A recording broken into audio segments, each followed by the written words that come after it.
ברוכים הבאים לערוץ של אדל ג'ורנו. אני חדשה, לא מזמן עברתי פה. טוב, זה הסרטון הראשון שלי, אז בלי חפירות, ובואו נתחיל. טוב, אז זאת הכניסה. בעיקרון היא ריקה בגלל שאני עושה פה יותר ימי הולדת. עכשיו לילדה יש יום הולדת, אז אני מוציאה כאן את הכיסאות האלה ועושה כאן כל מיני בלונים וקישוטים כאלה. טוב, בואו נמשיך.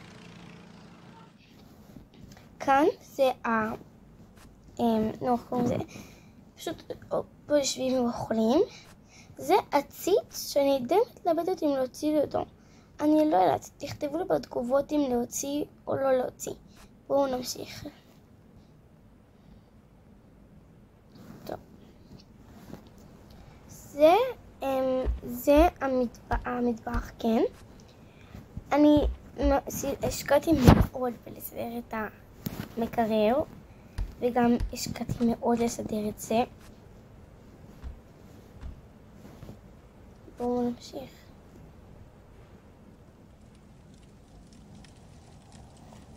זה הסלון, אין כאן משהו מיוחד פה. כן.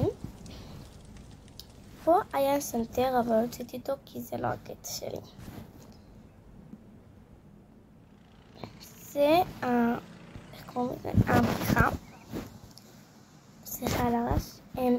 פה יש כל מיני ניקיונות, זה וכזה שהסקתי את זה ממין מופיעה כזאת בפאזו. בואו נמשיך. מי שרוצה כזה גם יש בבית ספר. לא מנקה על זה, יש בתוכות על זה. טוב, פה זה כאילו עכשיו האמא יצאה לקניות, אז יש לה כאן כל מיני דברים שהיא קנתה בזמן האחרון. לא מזמן קניתי את כל זה. עכשיו אם היא יוצאת יש לה כאן כסף. טוב, בואו נמשיך. זה עומר בעלה. אני לא נזכורה על השם, אבל בינתיים עומר. זהו. זה הארון בקטין. בגלל שאני לא ממש אוהבת את האבא, אז הבקטין שלו במחסן. זה נשמע קצת הזוי, אבל אני מתלבטת אם לשים פה. תכתבו לי בתגובות. טוב. זה המקלחת.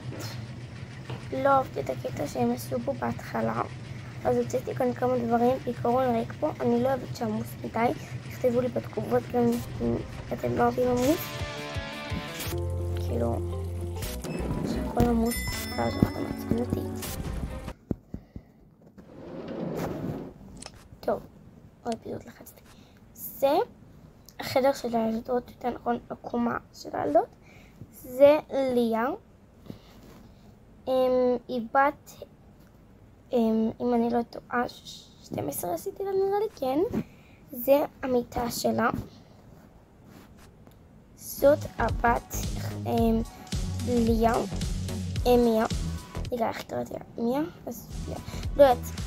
אני יודעת לזכורה למי לקרוא מיה ולמי לקרוא ליה. היא בת 8, וזה הארון בקדים שלהם, וזה המיטה. יש פה גם כזה מוזיקה. וזהו, אני מקווה מאוד שנהנתם. ביי.